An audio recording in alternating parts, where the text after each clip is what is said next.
Namaskar and welcome to this special session of PGurus Hangout. I am with Dr. Subramanian Swamy, former Member of Parliament 6 times. He's also been a former uh, Law, Justice and Commerce Minister and a man who has been actively following this case. We're going to talk about the Supreme Court finally ratifying the Niira Radia tapes controversy, finally putting it to rest. We wanted to know a little bit more about the implications of this, if any. So let's welcome the guest of the afternoon, Dr. Subramanian Swamy. Dr. Swamy, namaskar and welcome to PGurus channel. Can you hear me? Yes, I can hear you, sir. Go ahead. Well, you see, today the CBI, earlier on, the CBI had told the Supreme Court that there is no criminality.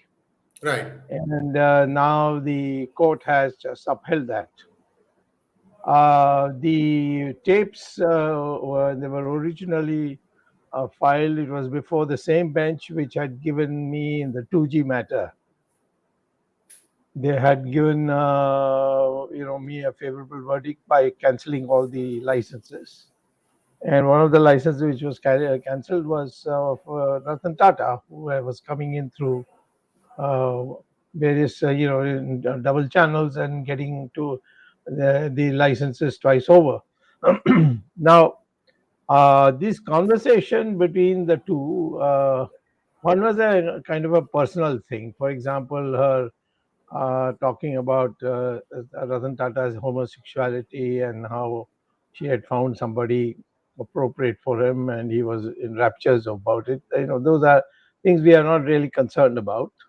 But the fact that somebody would be talking to a person who God knows where she came from and where she has gone. But the fact is that she was quite a lady. She was the 21st century version of Mata Hari.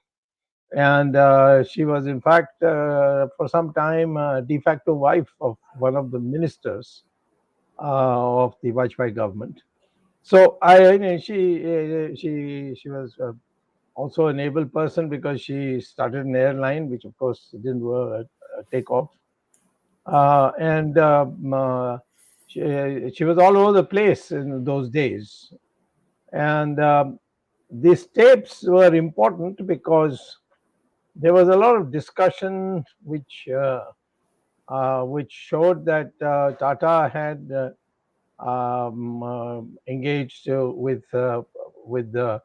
journalists and a variety of other people, and about bribing A, bribing B, bribing C, that sort of thing.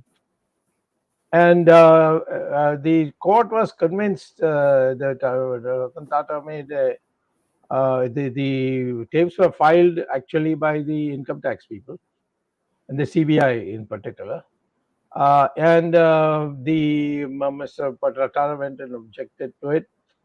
It was put in the cold storage, and then after Narendra Modi came to office, I think the CBI then began to say that there's nothing, no criminality, there's no criminality. And after much delay, the Supreme Court has ruled that there's no criminality. If there's no criminality, then don't hide the tapes, make it public. It's not that it's not public, because many agencies were gleefully circulating this for a variety of reasons. You can understand. It titillated somebody's imagination, that sort of thing. But it does come out pretty badly that Tata was with N.A. Raja in the 2G racket. He was what he did about Mamata Banerjee's campaign and all that he did on it. So there is enough to defame him. Now, if the CBI says there's no criminality, I mean, it's no point in my arguing it because I haven't got the whole tape. So unless I go to the court and say, I need this tape to check whether there's criminality, and the court agrees, I don't think I can go any further on it. But there's no doubt in anybody's mind that Mr. Tata Ratan Tata has come out to be what I've called him always, Ratan Tata. He's not the Tata. After all, you see, I know enough about the Parsi community, being connected by marriage to to a person of that community, and I know what the gossip is and so on. Everybody venerated Jamshedji and JRD and so on, but him, there's always been. After all, Cyrus was also a Parsi, and he was a very prominent Parsi. He had some huge amount of the shares of the Tata and company.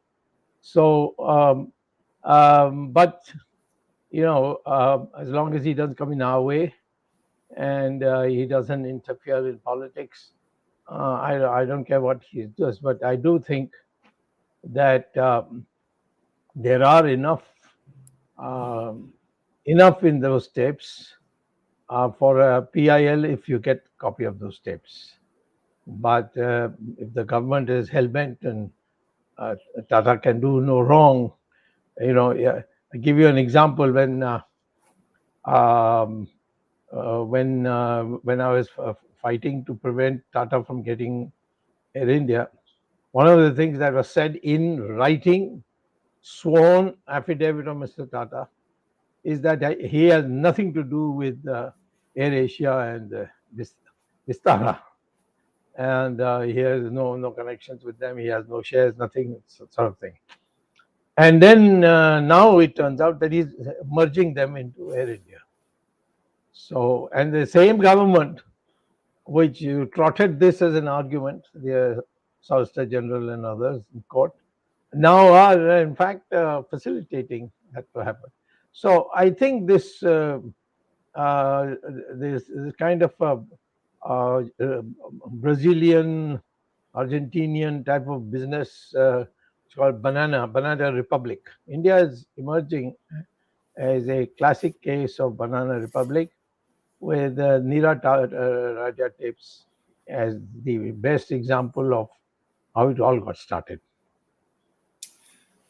Thank you very much, Dr. Swamy, and we will see how this plays out. Dr. Swamy may decide to request that all the tapes in their entirety, no redaction, no sanitization, be revealed so that the public can find out what it is. I have my doubts on that one, Dr. Swamy, but we can always ask. Let us see how that goes. Thank you very much, Dr. Swamy, for coming online on such a short notice. Namaskar. Thank you. Bye. Namaste.